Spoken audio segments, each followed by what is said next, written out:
President Trump surprised a lot of people on Friday when he commuted the sentence of former Congressman George Santos. Santos was 3 months into a 7-year sentence for wire fraud and aggravated identity theft. Here with me now is former Congressman George Santos. Thank you so much for being here. First, tell us about the conversation that you had with President Trump after he commuted your sentence.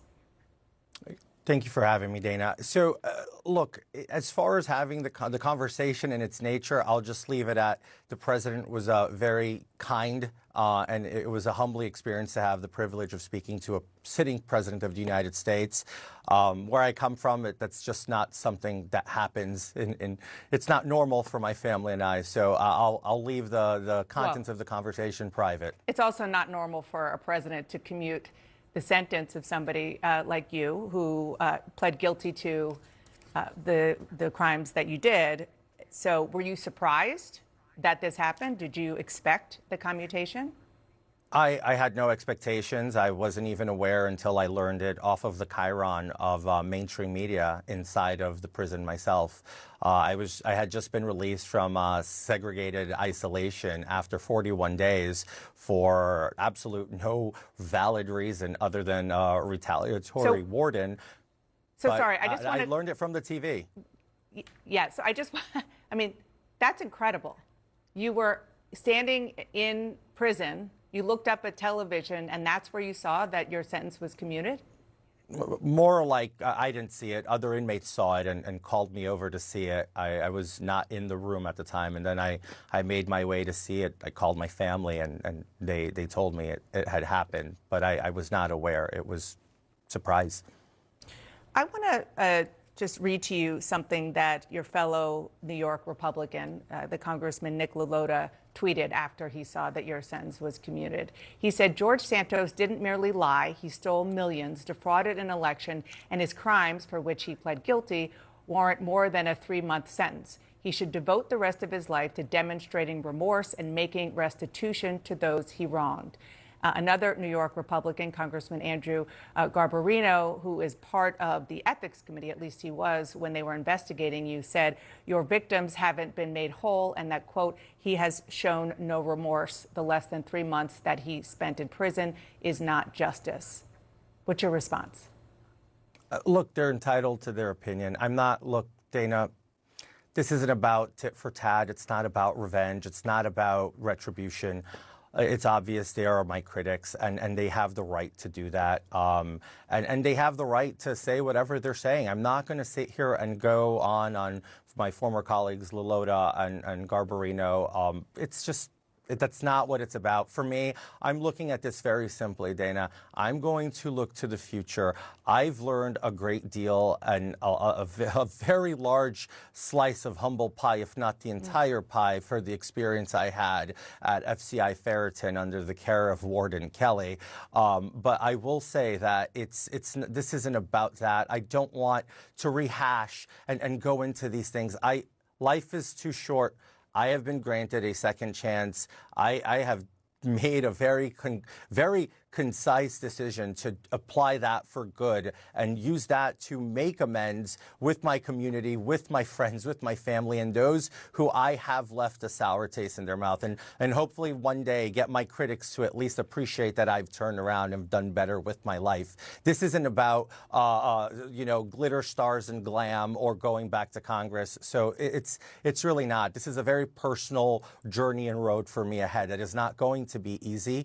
I am still a felon. I still wear the scorn of my poor choices and my poor decisions, and I have to fight that myself. Now, if you want to talk about my sentence, look, I argue there were three defendants in my case, myself, my treasurer, and a former staffer. My treasurer gets a 3-year probation sentence, which is appropriate for a first-time nonviolent white-collar crime. I get a 7-year disproportionate sentence that is anything but political if you talk to anybody who really looks at these kind of cases. And then you look at my staffer, who's still sitting in FCI Ferreton, which is Sam Mealy. unfairly. So you really need to take this and see what's equitable here. So I still think for it to be equitable, Sam Mealy should have a commutation afforded to him. And I think that probation would have been the appropriate sentence from the get. Restitution, probation. And now I don't make those decisions. I'm very grateful to President Trump, Dana. And I sit here quite literally. I don't know how much more humbled I can get before people believe I'm humble or remorseful, but I can just do the best in my actions moving forward. You were ordered by the court to pay $370,000 in restitution to the people you defrauded. Will you still pay that back? Well, if you really say the people, I just want to be clear with your audience so that we're not misleading them. 85% of that really goes into the investment made into my campaign for polling and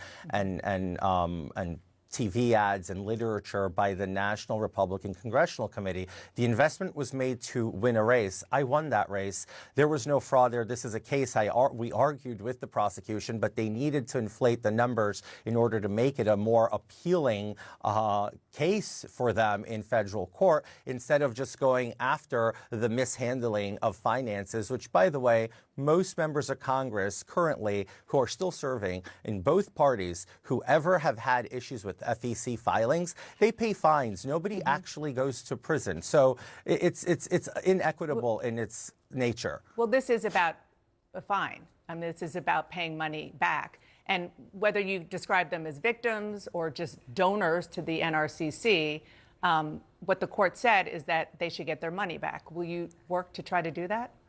Well, look, I can do my best to do whatever the law requires of me. So I don't know what that is. I've been out of prison for 2 days. I agreed to come here to speak with you candidly and openly and not to obfuscate. If it's required of me by the law, yes. If it's not, then no. I will do whatever the law requires me to do. You have said now a couple of times that you feel remorse and you are humbled. What will that look like in an actual terms and the way that you live your life? You know, I learned a lot. I met a lot of interesting people. Prison is a place where it's the great equalizer, quite literally. It doesn't matter. I was incarcerated with a billionaire, and I was incarcerated with people who were homeless. And it's a great equalizer, and it's very sobering. And you hear the stories, and, you know, we're just human beings. We go through different walks of life, and we have trouble. And the reality really comes down to, how can I help rehabilitate people? How can I be a voice of helping change a system that needs desperate changing to help rehabilitation? Prison is not rehabilitating anybody. It's actually creating recidivism because it's not doing what it's supposed to do. I'd love it. I told this to the president that I'd love to be involved with prison reform, and not in a partisan way, in a real human way, in a way that we affect it, that it helps society, it helps these individuals rebuild their lives, and we have a better system with less incarcerated people. America today has 250,000 federal inmates approximately, and I think it would be much nicer to look at reducing that number. And if I can be a part of helping that, I think that would be a great road to follow in the future. When he announced your commutation, President Trump praised you for having, quote, the courage, conviction, and intelligence to always vote Republican. There are a lot of people who are really unhappy about your commutation, because they see it as President Trump giving favorable treatment to you because you're a loyal ally of his. You know what? I say this, and I hate that we have to go down this road. And then there's a lot of people who were upset with President Biden who pardoned his entire family before he left office in an unprecedented move. So pardon me if I'm not paying too much attention to the curl clutching of the outrage of my critics and of the people predominantly on the left who are going to go out there and try to make a big deal out of something like this. It is known that presidents have the power of the pardon and the clemency, which are plenary, and they're extended at their will.